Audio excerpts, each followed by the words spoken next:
Hello everyone, I am Khushboo Tak and welcome to all of you आपका अपना channel Shiksha mission.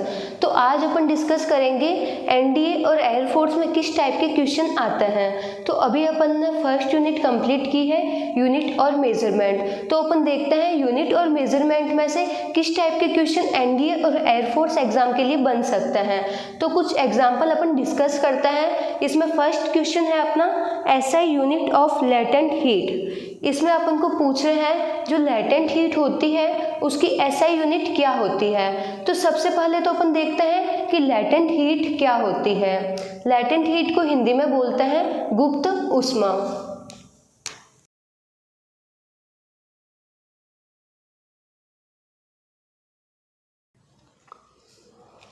तो अपन जानते हैं कोई भी पदार्थ होता है तो उसकी तीन अवस्थाएं होती है, सॉलिड, लिक्विड और गैस।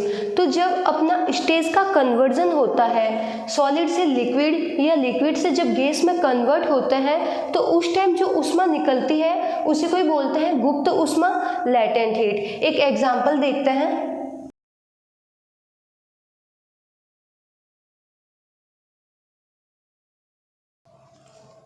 एक एग्जाम्पल के थ्रू लेटेंट हीट को समझते हैं। तो अपन देखते हैं कि जब स्टेज कन्वर्ट होती है सॉलिड से लिक्विड और लिक्विड से जब गैस में कन्वर्ट होता है तो इस टाइम अपनी जो स्टेज है वो कन्वर्ट हो रही है। तो स्टेज कन्वर्जन के टाइम जो हीट रिलीज होती है उसी को ही बोलते हैं लेटेंट हीट, उसी को ही बोलते हैं गुप्त ऊष्मा। अपन ने एक बर्फ का टुकड़ा लिया और ये बर्फ का टुकड़ा है -10 डिग्री सेल्सियस पे। अब अपन इसको हीट देते हैं। तो जैसे ही अपन इसको गर्म करेंगे तो ये इसका टेम्परेचर इंक्रीज होता जाएगा और ये 0 डिग्री सेल्सियस पे आ जाएगा। 0 डिग्री सेल्सियस पे भी ये सॉलिड फॉर्म में होएगा, क्योंकि ये बर्फ है तो ये सॉलिड फॉर्म में होगा। ये 0 डिग्री सेल्सियस तक आएगा। फिर और अपन इसको टेम्परेचर देते जाएंगे, गर्म करते जाएंगे। तो ये यहाँ पे 0 डिग्री सेल्सियस पे ही रहेगा और यहाँ पे ये स्टेज को कन्वर्ट करेगा। ये बर्फ से पानी में कन्वर्ट होएगा। तो यहाँ पे इसकी स्टेज कन्वर्ट हो रही है, सॉलिड से लिक्विड में बदल रहा है। तो अपन देखते हैं यहाँ पे टेम्परेचर अपन बढ़ा भी रहे हैं तो टेम्परेचर नहीं बढ़ रहा है। टेम्परेचर अपना फिक्स हो गया 0 डिग्री सेल्सियस। यहाँ पे सॉलिड स्टेट है, यहाँ पे भी 0 डिग्री सेल्सियस है। यहाँ पे लिक्विड स्टेट है, यहाँ पे भी 0 डिग्री सेल्सियस है। तो जब स्टेज कन्वर्ट होती है तो उस टाइम टेम्परेचर इंक्रीज नहीं होता है। उस टाइम जो हीट रिलीज होती है उसी को ही बोलते हैं लेटेंट हीट। अब ये 0 डिग्री सेल्सियस पर पूरा पानी बन गया। अब इसको और अपन जब गर्म करेंगे तो इसका टेम्परेचर बढ़ता जाएगा और फिर ये 100 डिग्री सेल्सियस पे पहुंच जाएगा। अब 100 डिग्री सेल्सियस पर वापस इसका होएगा स्टेज कन्वर्जन, लिक्विड से गैस स्टेट में कन्वर्ट होगा। जब अपन इसको और ज़्यादा हीट देंगे और ज़्यादा टेम्परेचर देंगे तो यहाँ पे ये लिक्विड स्टेज से गैसियस स्टेज में आ जाएगा। यहाँ पे अपन देखते हैं स्टेज का कन्वर्जन हुआ तो इस टाइम लेटेंट हीट रिलीज होएगी, गुप्त ऊष्मा निकलेगी। और फिर जब ये पूरा गैस स्टेट में आ जाएगा 100 डिग्री सेल्सियस पे ही, तो फिर उसके बाद में उसमें टेम्परेचर इंक्रीज होना स्टार्ट होएगा। तो अपन एक बात देखते हैं कि जब स्टेज कन्वर्ट होती है तो टेम्परेचर चेंज नहीं होता, टेम्परेचर फिक्स रहता है। यहाँ पे अपन देखते हैं सॉलिड से लिक्विड में कन्वर्ट हो रहा है लेकिन यहाँ पे टेम्परेचर कांस्टेंट है अपना। यहाँ पे भी अपन देखते हैं लिक्विड से गैसियस स्टेज में कन्वर्ट हो रहा है तो यहाँ पे भी अपना टेम्परेचर कांस्टेंट है। जब स्टेज कन्वर्जन होती है तो टेम्परेचर कांस्टेंट हो जाता है और उस टाइम हीट रिलीज होती है, उसी को ही बोलते हैं लेटेंट हीट। तो लेटेंट हीट का फॉर्मूला होता है Q = ml। Q होती है अपनी ऊष्मा, M होता है द्रव्यमान और L होता है लेटेंट हीट। तो लेटेंट हीट का फॉर्मूला हुआ Q/m। Q है अपनी हीट, तो हीट को अपन मेजर करते हैं जूल में, और ये है M है मास, तो मास को मेजर करते हैं केजी में। तो लेटेंट हीट की यूनिट हुई जूल पर केजी में। लेटेंट हीट को जूल पर केजी में मेजर करते हैं तो इसका आंसर हुआ जूल पर केजी, ऑप्शन ए। तो इसका फर्स्ट आंसर सही है ए। सेकंड क्वेश्चन है the physical quantity which does not have the same dimension as the other 3 is. इसमें फर्स्ट है spring constant, second surface tension, third surface energy और fourth acceleration due to gravity. अब अपन को यहाँ पे question बोल रहा है, अपन को 4 फिजिकल क्वांटिटी दे रखी है, इसमें से 3 फिजिकल क्वांटिटी की जो यूनिट है वो सेम रहेगी और 1 फिजिकल क्वांटिटी की जो यूनिट है वो अलग है। तो अपन को जो फाइंड आउट करना है कौन सी फिजिकल क्वांटिटी है जिसकी यूनिट सेम नहीं है, डिफरेंट आ रही है। तो उसमें अपन को 4 ऑप्शन दे रहा है। फर्स्ट है spring constant, second surface tension, third surface energy और fourth acceleration due to gravity. तो सबसे पहले अपन एक एक करके यूनिट निकालते हैं। तो फर्स्ट है अपना स्प्रिंग कांस्टेंट।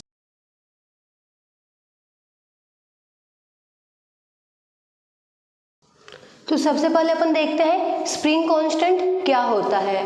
तो यहाँ पे अपन ने एक स्प्रिंग ली और स्प्रिंग से कोई भी भार लटका दिया, फिर अपन इस बॉक्स को जब नीचे की तरफ खींचते हैं तो बॉक्स पे एक बल लग रहा है। तो अपन देखते हैं जितना अपन इसको नीचे खींचेंगे उतना ही इसकी मेन पोजीशन से ये स्प्रिंग नीचे की तरफ मूव होगी।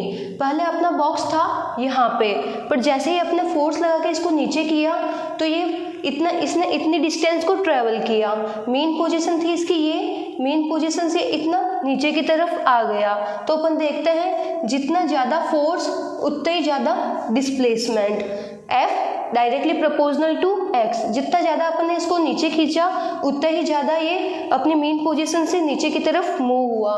तो force directly proportional to displacement, और जब भी प्रोपोर्शनल साइन हटता है तो एक कांस्टेंट आता है। तो यहाँ पे आया k कांस्टेंट और यही है अपना स्प्रिंग कांस्टेंट। अब अपन को स्प्रिंग कांस्टेंट की यूनिट फाइंड आउट करनी है।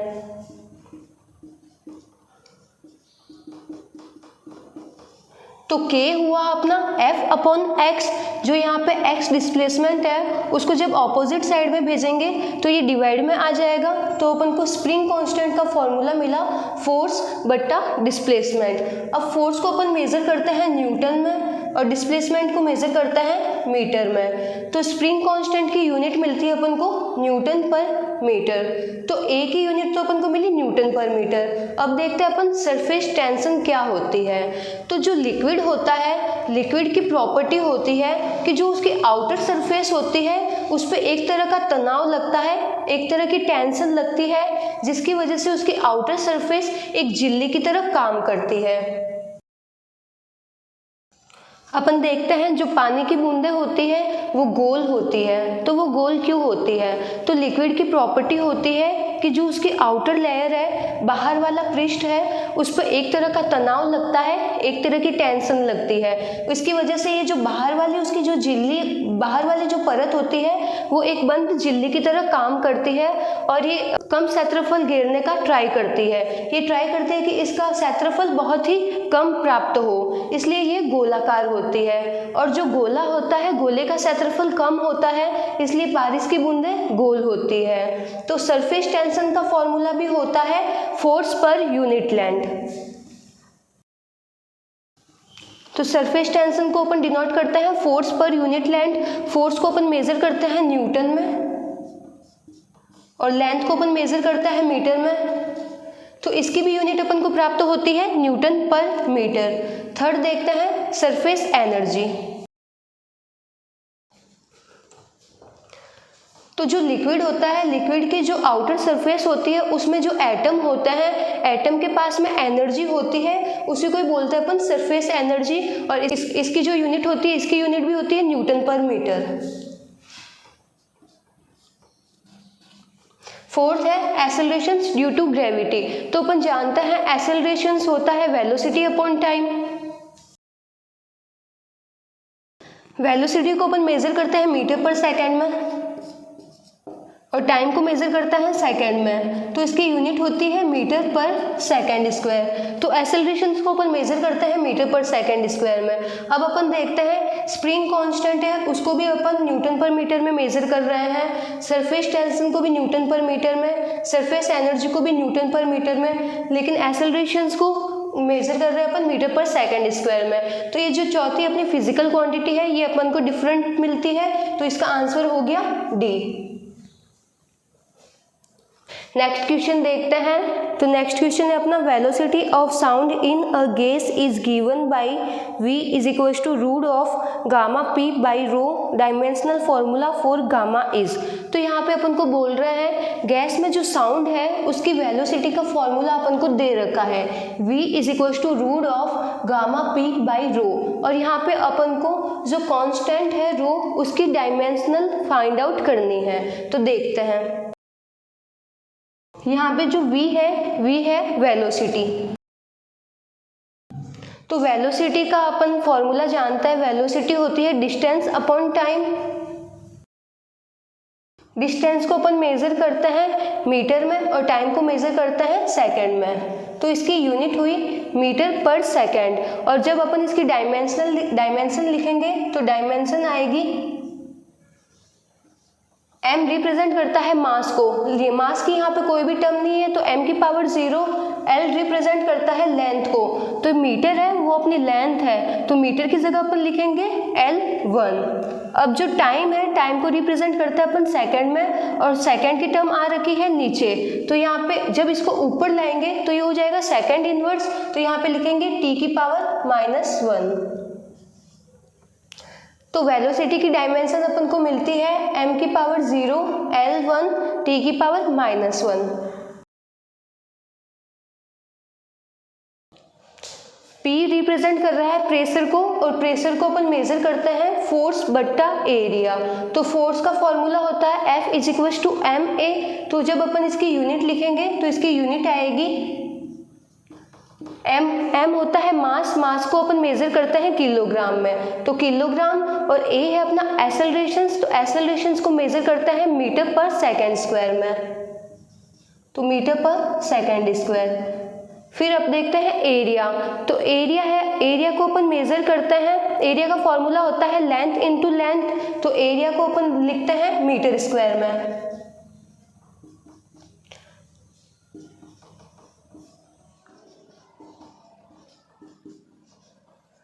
1 मीटर से 1 मीटर कैंसिल आउट हो जाएगा, तो इसका मिला अपन को किलोग्राम पर मीटर इंटू सेकेंड स्क्वायर। अब इसकी डायमेंशन लिखते हैं, किलोग्राम को अपन लिखेंगे m1, मीटर जब ऊपर जाएगा तो ये इन्वर्स हो जाएगा, तो यहाँ पे अपन लिखेंगे l की पावर -1। सेकंड है, ये भी जब ऊपर जाएगा तो इन्वर्स हो जाएगा, ये हो जाएगा सेकंड की पावर -2, और सेकंड को रिप्रेजेंट करते हैं अपन t से, तो यहाँ पे आ जाएगा t की पावर -2। तो इसकी डायमेंशन मिलती है अपन को प्रेशर की m1, l-1, t-2। रो रिप्रेजेंट करता है डेंसिटी को, और डेंसिटी का फॉर्मूला होता है मास बट्टा वॉल्यूम। मास को अपन मेजर करते हैं किलोग्राम में, और वॉल्यूम को अपन मेजर करते हैं मीटर क्यूब में। तो इसकी डायमेंशन लिखते हैं, किलोग्राम है मास और उसको रिप्रेजेंट करते हैं अपन m1 से। अब जब ये मीटर क्यूब ऊपर आएगा तो मीटर की पावर -3 हो जाएगी, और मीटर है अपनी लेंथ, तो यहाँ पे आएगा l की पावर -3।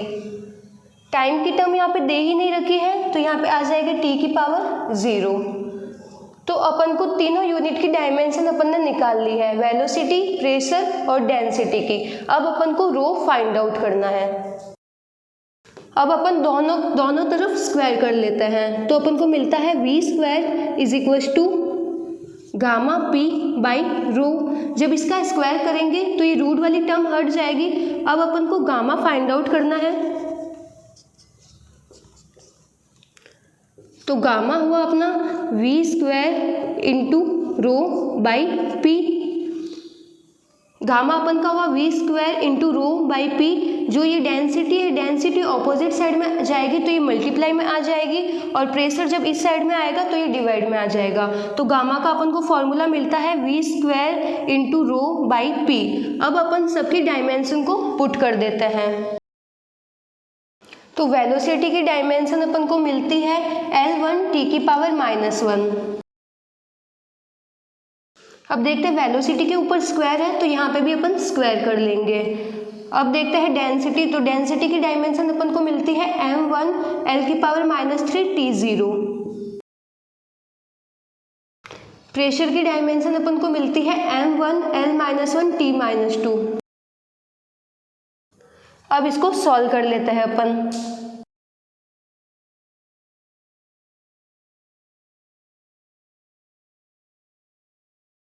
जब इसको सॉल्व करते हैं तो अपन को डायमेंशन मिलती है ऊपर m1 l-1 t की पावर -2 और नीचे भी अपन को यही डायमेंशन मिलती है m1 l की पावर -1 t की पावर -2। तो दोनों की डायमेंशन सेम हो गई तो ये आपस में वैसे भी कट हो जाएगी। तो यहाँ पे अपन को डायमेंशन मिला m0 l0 t0, दोनों सेम है, इसकी वजह से ये कट हो जाएगी। तो अपन को m की पावर 0 l की पावर 0 और t की पावर 0, मतलब इसकी डायमेंशन नहीं है। तो ये वाला ऑप्शन अपना सही रहेगा। ये ऑप्शन आता है अपने बी में, तो इसका सही आंसर है बी। नेक्स्ट क्वेश्चन है which of the following quantities has unit but no dimension? Angle, speed, displacement and area. यहाँ पे अपन को बोल रहा है अपन को 4 यूनिट दे रखी है, इसमें से कौन सी फिजिकल क्वांटिटी है जिसके पास में यूनिट तो है लेकिन उसकी डायमेंशन नहीं है, मतलब उसके यूनिट तो है लेकिन उसको m, l और t के रूप में व्यक्त नहीं किया जा सकता। तो देखते हैं अपन, सबसे पहले देखते हैं एंगल।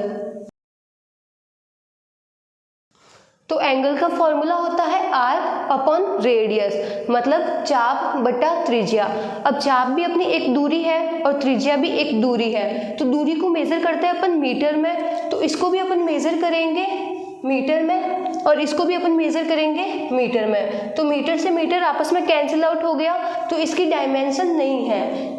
तो ये हो गया m की पावर 0 l की पावर 0 t की पावर 0। डायमेंशन क्या होता है? कोई भी क्वांटिटी होती है उसको m, l और t के रूप में व्यक्त करना। यहाँ पे मीटर से मीटर कैंसिल आउट हो रहा है तो कुछ भी नहीं बच रहा है, तो m की पावर 0 l की पावर 0 t की पावर 0। सेकंड देखते हैं। स्पीड का फॉर्मूला होता है डिस्टेंस अपॉन टाइम, दूरी बट्टा समय। अब दूरी को अपन मेजर करते हैं मीटर में और समय को मेजर करते हैं सेकंड में। तो ये हुआ अपना यूनिट मीटर पर सेकंड। अब मीटर है अपनी लेंथ, तो इसको डिनोट करेंगे अपन L1 से। सेकंड की टर्म जब ऊपर आएगी तो ये हो जाएगा सेकंड इनवर्स, और सेकंड को अपन डिनोट करते हैं टाइम से। ये इनवर्स में आ रहा है तो इधर भी आएगा इनवर्स में। तो इसकी डायमेंशन हुई m की पावर 0 L1 t की पावर -1। डिस्प्लेसमेंट है अपनी दूरी, तो दूरी को मेजर करते हैं अपन मीटर में, तो इसकी भी डायमेंशन होगी। मीटर को अपन डिनोट कर, मीटर दूरी है तो दूरी को अपन डिनोट करते हैं L से, तो ये हो गया L1। तो इसकी डायमेंशन मिलती है m की पावर 0, क्योंकि मास की यहाँ पे कोई भी टर्म नहीं है तो m की पावर 0। लेंथ की टर्म है, लेंथ दूरी, तो इसको डिनोट किया L1 से, और टाइम की टर्म भी यहाँ पे नहीं है तो ये हो गया t की पावर 0। तो इसकी डायमेंशन हुई m0 l की पावर 1 t की पावर 0। नेक्स्ट है एरिया। तो एरिया को अपन मेजर करते हैं मीटर स्क्वायर में। लंबाई इंटू चौड़ाई होता है इसका फॉर्मूला, लेंथ इंटू ब्रीथ। तो ये दोनों ही एक तरह की दूरी है, दूरी को अपन मेजर करते हैं मीटर में, तो इसको अपन मेजर करेंगे मीटर स्क्वायर में। तो इसकी डायमेंशन होगी m की पावर 0, मास की कोई भी टर्म नहीं है, लेंथ है, लेंथ का है स्क्वायर, और t की पावर 0। तो अपन देखते हैं कौन सी फिजिकल क्वांटिटी है जिसकी यूनिट तो है बट डायमेंशन नहीं है। तो अपन देखते हैं एंगल।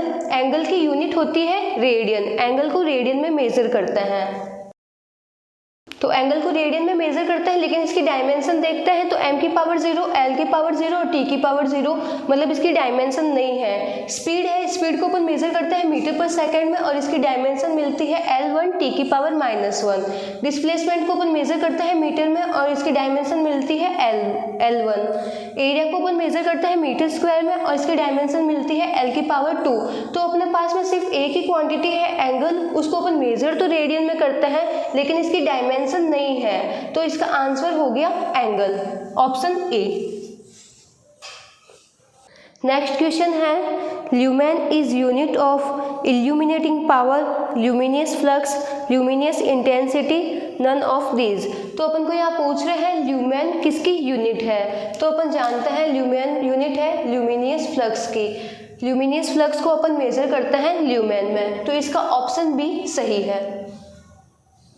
नेक्स्ट क्वेश्चन है light year is a unit of, A है इसमें टाइम, बी है स्पीड, सी है डिस्टेंस और डी है नन ऑफ दीज। तो यहाँ पे अपन को पूछ रहे हैं लाइट ईयर किसकी यूनिट है, टाइम की, स्पीड की, डिस्टेंस की या नन ऑफ दिस, किसी की भी नहीं। तो अपन जानते हैं लाइट ईयर क्या होता है, प्रकाश द्वारा निर्वात में एक वर्ष में तय की गई दूरी प्रकाश वर्ष कहलाती है। तो प्रकाश वर्ष अपनी यूनिट है डिस्टेंस की।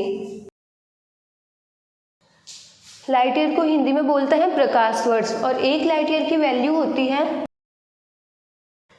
9.46 इंटू 10⁻15 मीटर। वैसे दूरी की सबसे बड़ी यूनिट होती है पारसेक। पारसेक और प्रकाश वर्ष में रिलेशन देखते हैं।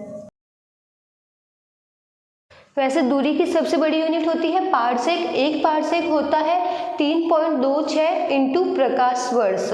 एक पारसेक 3.26 प्रकाश वर्ष के बराबर होता है और प्रकाश वर्ष की वैल्यू होती है 9.46 इंटू 10⁻15। तो लाइट ईयर यूनिट हुई अपनी डिस्टेंस की। तो ऑप्शन सी हो गया अपना करेक्ट। नेक्स्ट क्वेश्चन है, pascal second has dimension of pressure, coefficient of viscosity, energy, force.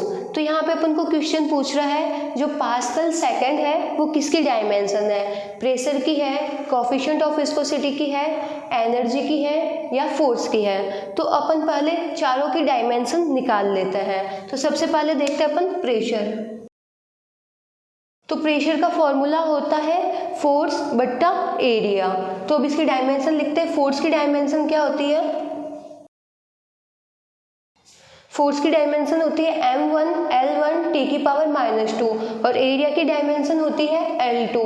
तो ये आपस में कैंसिल आउट होंगे तो बचेगा अपना m1 L की पावर -1 टी की पावर -2। अब निकालते हैं अपन एनर्जी की डायमेंशन। तो वर्क और एनर्जी की डायमेंशन सेम होती है। वर्क होता है अपना फोर्स इंटू डिस्प्लेसमेंट। जो फोर्स और डिस्प्लेसमेंट को जब अपन लिखेंगे तो अपन के पास में डायमेंशन मिलेगी m1 L2 टी की पावर -2।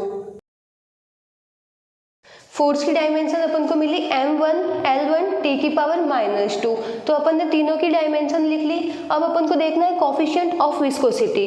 तो कोफिशिएंट ऑफ विस्कोसिटी पहले होता क्या है समझते हैं। दो सॉलिड कांटेक्ट आपस में कांटेक्ट में आते हैं तो उनके बीच में एक फ्रिक्शन फोर्स काम करता है और ये फ्रिक्शन फोर्स उनके बीच में जो गति हो रही है उसका अपोज करता है, उस गति को रोकता है। ये होता है सॉलिड में, फ्रिक्शन पाया जाता है सॉलिड में। ऐसे ही लिक्विड में भी फ्रिक्शन पाया जाता है।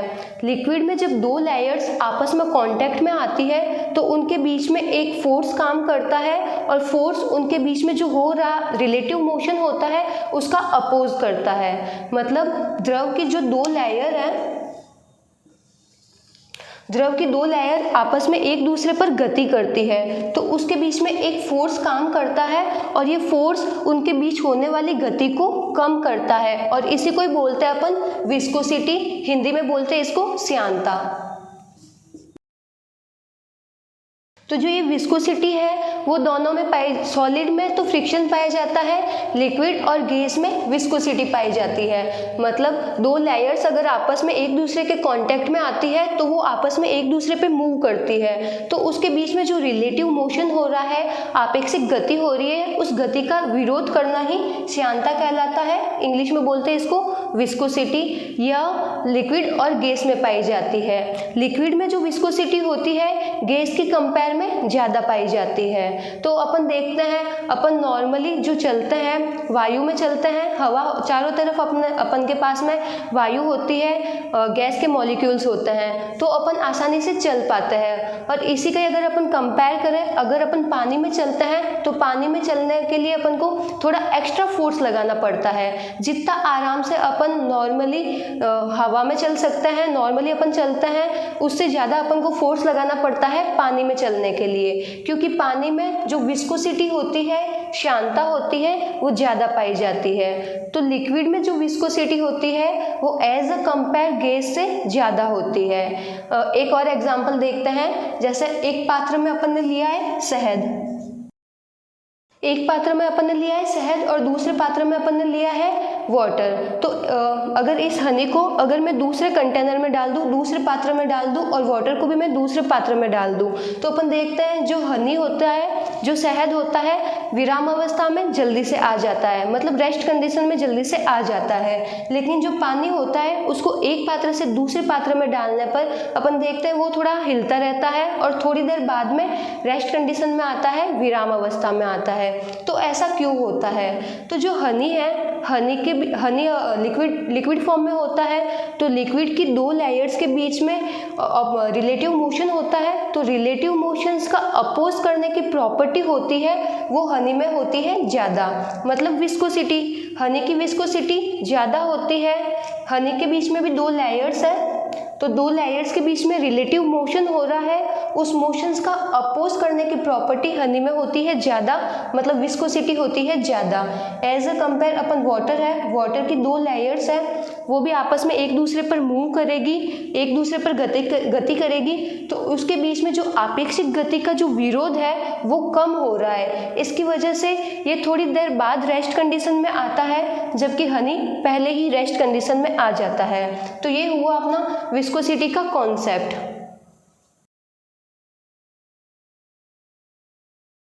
तो जो लिक्विड की दो लेयर्स के बीच में जो फोर्स लगता है वो फोर्स डायरेक्टली प्रोपोर्शनल होता है एरिया, और साथ में ही डायरेक्टली प्रोपोर्शनल होता है velocity gradient. Del v upon del x को बोलते हैं वेलोसिटी ग्रेडियंट, वेग प्रवणता। मतलब लिक्विड की जो दो लेयर्स है अगर उनको एकांक दूरी पर रखें तो उनके बीच में कितनी वेलोसिटी चेंज हो रही है, तो उसी को बोलते हैं अपन वेग प्रवणता, वेलोसिटी ग्रेडियंट। अब जब अपन यहाँ पे प्रोपोर्शनल साइन हटाएंगे तो एक कांस्टेंट आएगा, और ये कांस्टेंट होता है नीटा। यहाँ पे जो माइनस नीटा आया है इसी को बोलते हैं कोफिशिएंट ऑफ विस्कोसिटी। तो F is equal to minus n a d v by d x. यहाँ पे माइनस का साइन क्यों आया है? तो माइनस का साइन यहाँ पे अपन को बता रहा है लेयर्स के बीच में जो गति हो रही है उस गति का विरोध हो रहा है, ये माइनस का साइन यहाँ पे शो कर रहा है। तो n हुआ अपना force by area into del v by del x. अब यहाँ पे अपन इन तीनों की डायमेंशन लिख लेंगे। तो अपन को n की डायमेंशन मिलती है m1 l की पावर -1 t की पावर -1। यहाँ पे अपन ने फोर्स की डायमेंशन लिख दी m1 l1 t की पावर -2। एरिया की डायमेंशन आई l2। डेल वी है अपनी वेलोसिटी, चेंज इन वेलोसिटी, तो वेलोसिटी की डायमेंशन है l1 t की पावर -1, और डेल एक्स है अपना डिस्प्लेसमेंट, तो उसकी डायमेंशन है l1। अब अपन इसको जब सॉल्व करेंगे तो अपन के पास में फाइनल आंसर आएगा m1 l की पावर -1 t की पावर -1। ये तो हो गई अपनी चारों की डायमेंशन। अब देखते हैं अपन पास्कल सेकंड की डायमेंशन निकालते हैं। तो पास्कल है, पास्कल यूनिट होती है प्रेशर की। प्रेशर को अपन मेजर करते हैं पास्कल में, तो यहाँ पे अपन लिखेंगे प्रेशर इनटू सेकंड। ये हो गया P है प्रेशर और ये हो गया सेकंड। तो प्रेशर की डायमेंशन लिखते हैं। प्रेशर का फॉर्मूला होता है फोर्स बाई एरिया। फोर्स की डायमेंशन लिखने पर अपन को मिलती है m1 l1 t की पावर -2। एरिया की डायमेंशन हो गई l2 और सेकंड की डायमेंशन हो गया t1। तो जब इसको सॉल्व करेंगे तो अपन के पास में डायमेंशन मिली m1 l-1 t-2। तो पास्कल सेकंड की डायमेंशन किसके बराबर है? तो m1 l-1 t-2 अपन को यहाँ पे भी प्राप्त होता है विस्कोसिटी में। तो कोफिशिएंट ऑफ विस्कोसिटी की डायमेंशन पास्कल इंटू सेकंड के बराबर है। तो अपना आंसर हुआ बी। नेक्स्ट क्वेश्चन है parsec is unit of time, distance, angular acceleration या फ्रीक्वेंसी। तो यहाँ पे पूछ रहे हैं पार्सेक है, पार्सेक किसकी यूनिट है? पार्सेक में अपन क्या मेजर करते हैं? टाइम मेजर करते हैं, डिस्टेंस या एंगुलर एक्सेलरेशन या फ्रीक्वेंसी। तो अपन ने अभी प्रीवियस क्वेश्चन में ही देखा था पार्सेक यूनिट होती है डिस्टेंस की। डिस्टेंस की सबसे बड़ी यूनिट होती है पार्सेक। तो एक पार्सेक होता है अपना 3.084 इंटू 10⁻16 मीटर के बराबर, और पार्सेक और लाइट ईयर में आपस में रिलेशन होता है 3.26 इंटू लाइट ईयर। तो इसका करेक्ट आंसर हो जाएगा distance. Parsec is unit of distance. Option B is correct.